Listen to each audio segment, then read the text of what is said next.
नमस्कार मित्रों, हाजिर हूँ मैं सितंबर 2025 का मासिक राशिफल लेकर के। तो सितंबर में कैसा रहेगा आप सभी धनु राशि वालों का धन, शिक्षा, स्वास्थ्य, व्यापार और प्रेम जीवन, आज हम इस विषय में विस्तार से चर्चा करेंगे। किंतु इससे पहले अभी तक आप लोग चैनल को सब्सक्राइब नहीं किए हैं तो सब्सक्राइब कर लें। अब विषय पर आते हैं और सबसे पहले स्वास्थ्य की बात करें तो सप्तम भाव में बैठा गुरु अपनी राशि को यानी कि आपके प्रथम भाव को देख रहे हैं और शनि की भी दसम दृष्टि आपके प्रथम भाव पर है, यानी एक दृष्टि नेगेटिव है और एक दृष्टि पॉजिटिव है। नतीजा, आप लोगों का रोग प्रतिरोधक क्षमता सामान्य रहेगा। वही रोग की संभावना को देखा जाए तो रोगेश शुक्र का 15 सितंबर तक अष्टम भाव में होना और शुक्र से शनि का त्रिकोण का संबंध बनना स्वास्थ्य के लिए बिल्कुल भी अच्छा नहीं है। जो लोग पहले से स्वस्थ हैं वे लोग भी विशेष रूप से 15 सितंबर तक स्वास्थ्य का ख्याल रखें, क्योंकि इस दौरान अगर कोई भी रोग हुआ तो वो लंबे समय तक लपेटे में लेगा, क्योंकि अष्टम भाव लंबी बीमारी का होता है। शनि का त्रिकोण संबंध होने से पॉसिबिलिटी और अधिक बढ़ेगी। इसके अलावा जिन लोगों को शनि मंगल या शुक्र की दशा चल रही है वे लोग वाहन चलाते वक्त ध्यान रखें। वही 15 सितंबर के बाद का समय स्वास्थ्य के लिहाज से ठीक ठाक दिखाई पड़ रहा है, जो कि शुक्र का गोचर केतु के साथ होगा तो छोटी मोटी समस्या हो सकती है जो आसानी से ठीक हो जाएगी।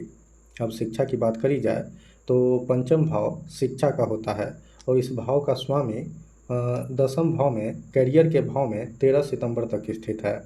फिर मंगल एकादश भाव में गोचर कर जाएंगे और वहां से अपनी सीधी दृष्टि डालेंगे। हालांकि मंगल दसम भाव से भी पंचम भाव को अपनी अष्टम दृष्टि से देख रहे हैं। इस कारण ये पूरा ही महीना छात्रों के शिक्षा के लिए बढ़िया है।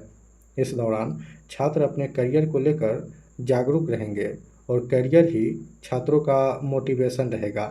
कुल मिलाकर छात्रों के लिए ये पूरा महीना बढ़िया है, लेकिन 15 सितंबर को विद्या कारक बुध दशम में उच्च राशि में गोचर करेंगे और ये स्थिति और ज़्यादा शिक्षा के दृष्टिकोण से श्रेष्ठ है, यानी छात्रों के लिए ये महीना वरदान से कम नहीं है।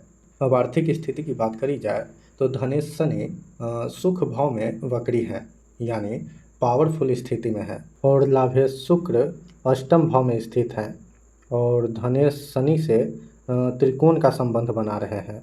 इसी संबंध के आधार पर मैंने शुरुआत में ही स्वास्थ्य के दृष्टिकोण से उतार चढ़ाव को बताया था और इसी संबंध के आधार पर मैं आर्थिक स्थिति को बढ़िया बताने जा रहा हूँ, क्योंकि जब बात आर्थिक स्थिति की आई तो यही संबंध आर्थिक लाभ का कारण बन गया, क्योंकि हर संबंध का कुछ क्षेत्र में अच्छा फल मिलता है तो कुछ क्षेत्र में बुरा फल मिलता है। कुल मिलाकर इस महीने अचानक से धन लाभ होने के योग हैं। लॉटरी सट्टा से भी धन लाभ संभव है। इसके अलावा पैतृक संपत्ति का लाभ भी इस महीने हो सकता है।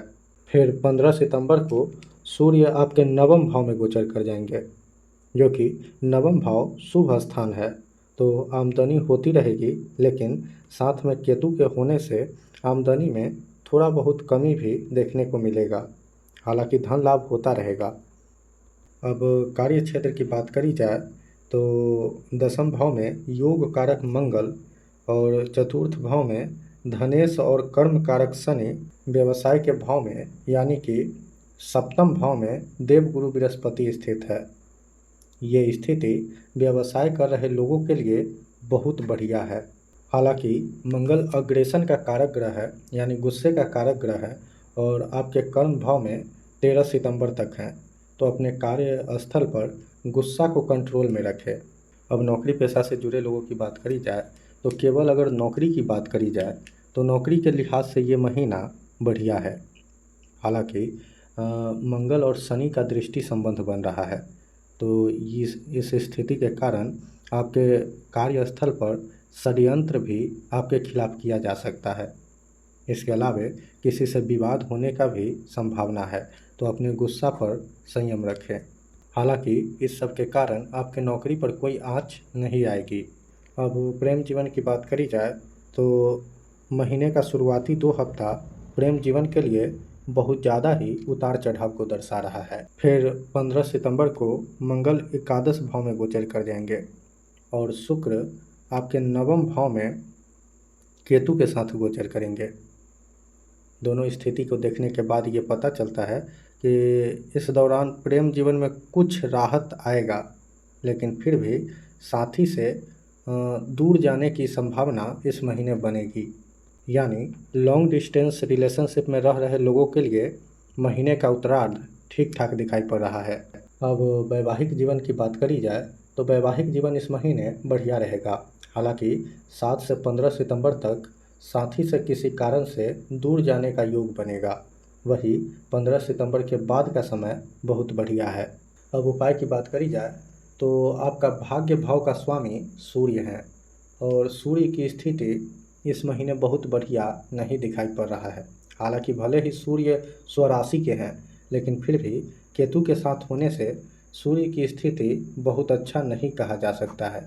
इसलिए इस महीने भगवान सूर्य नारायण का बीज मंत्र का अवश्य ही जप करें। तो आज के कार्यक्रम में बस इतना ही। मुझे दीजिए इजाज़त। नमस्कार।